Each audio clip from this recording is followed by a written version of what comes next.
முதற்கண் வணக்கத்தை தெரிவித்துக் கொள்கிறேன். ஓரவஞ்சனையாக நிதி ஒதுக்கீடு செய்தார் என்றால் என்ன இப்படி பண்ணிக்கிட்டே போனீங்கன்னா 100 ஆண்டு காலத்துக்கு நீங்கள் ஓரவஞ்சனையாக தான் நடந்துக்கிட்டு இருக்க முடியும். எங்களுக்கு அண்ணா சொன்ன வார்த்தை நினைவுக்கு வருகிறது. பத்திரிகை ஆசிரியர்கள், பத்திரிகை நிருபர்கள் அண்ணாவை பார்த்து நீங்கள் ஆட்சி அமைச்சிட்டீங்க, இனிமேட்டு தனிநாடு கேட்டுக்கிட்டு இருந்தீங்களே என்ன அப்படின்னு கேட்கும்போது அண்ணா சொன்னார், நான் தனிநாடு கேட்டதை நான் மறுக்கவில்லை, அது ஓரமாக ஒரு முறை அமைதியாக இருக்கிறது என் மனதில்.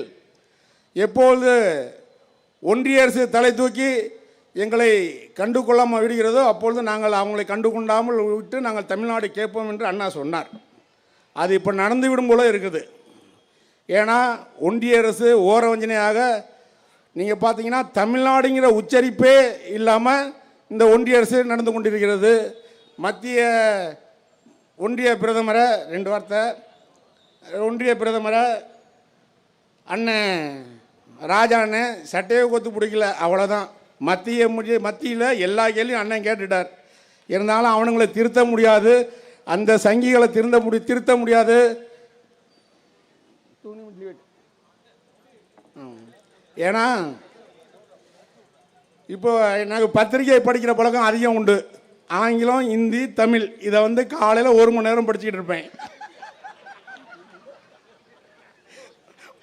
பத்திரிகையை படிச்சுட்டு தான் அப்புறம் நான் அந்த நடைப்பயிற்சி, அப்புறம் என் தொழில், கட்சிக்காரங்க இதெல்லாம் பார்த்துக்கிட்டு இருப்பேன்.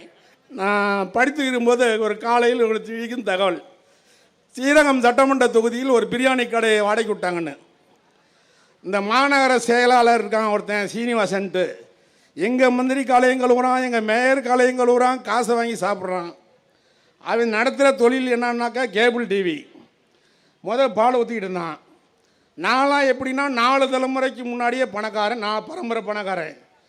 இதில் ஒரு விதிவிலக்கு என்னன்னாக்கா, நானாக இருந்தாலும் சரி, நம்ம நகர்ப்புற வளர்ச்சித்துறை அமைச்சராக இருந்தாலும் சரி, அண்ணன் வைரமணியாக இருந்தாலும் சரி, எங்களுக்கு மட்டும் எங்களுக்கு ஏன் எனது ஒன்றிய கழக செயலாளர் கதிர்வேலாக இருந்தாலும் சரி, நாங்களாம் எப்படின்னு கேட்டிங்கனாக்கா 4 தலைமுறை அவனுங்களாம் பணக்காரனுங்க.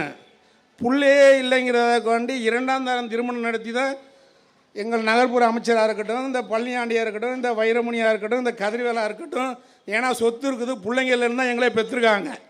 ஆகையால் எவன் காசு எங்களுக்கு தேவையில்லை.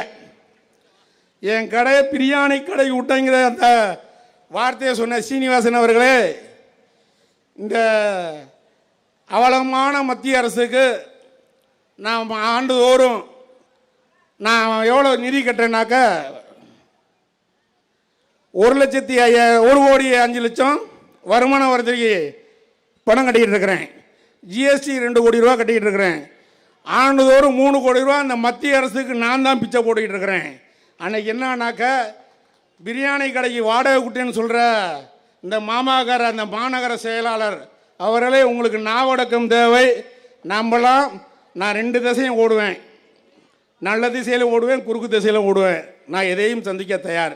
ஏன் தொகுதியில் இருக்கிற அண்ணன் கூப்பாகிருஷ்ணன் சொல்லட்டும், பழனியாண்டி வசதி இல்லாதவன் அப்படி செஞ்சுருக்கான்னு அவர் சொல்லட்டும், இல்லை அந்த பரஞ்சோதி சொல்லியிருக்கட்டும், நான் அவங்கள வேணால் அந்த மேடை போட்டு சொல்ல பார்ப்போம். நாங்களும் பரம்பரை மணக்காரன்டா. நீ கேபிள் டீ ஓட்டிக்கிட்டு புளியும் வியாபாரம் பண்ணிகிட்டு இருக்க. நீ இந்த பழனியாண்டியை எம்எல்ஏ ஆஃபீஸை இப்போ பிரியாணி கடைக்கு வாடகை விட்டுன்னு சொல்கிற. இந்த மேடையில் உன்னை எச்சரித்து விடைபெறுகிறேன். தமிழ்நாடு தனி நாடாக நாங்கள் கேட்கக்கூடாது. அப்படின்னா அடுத்த பட்ஜெட்லையாவது மத்திய அரசு தமிழ்நாட்டுக்கு நிதி ஒதுக்கலை. என்ன இந்த திமுக 100 ஆண்டு காலம் நடி நடத்த எங்களுக்கு தலைவர் இருக்கிறாள். தலைவர் 50 ஆண்டு காலம் வழிநடத்த தலைவர் இளைஞர் தலைவர் உதயநிதி இருக்கிறார், அப்புறம் இன்பநிதி இருக்கிறார். 100 ஆண்டு காலம் இயக்கத்தை வழிநடத்த எங்கள் தலைவர் இருக்கிறார் என்பதை கூறி வாய்ப்புக்கு விடைபெறுகிறேன். நன்றி, வணக்கம்.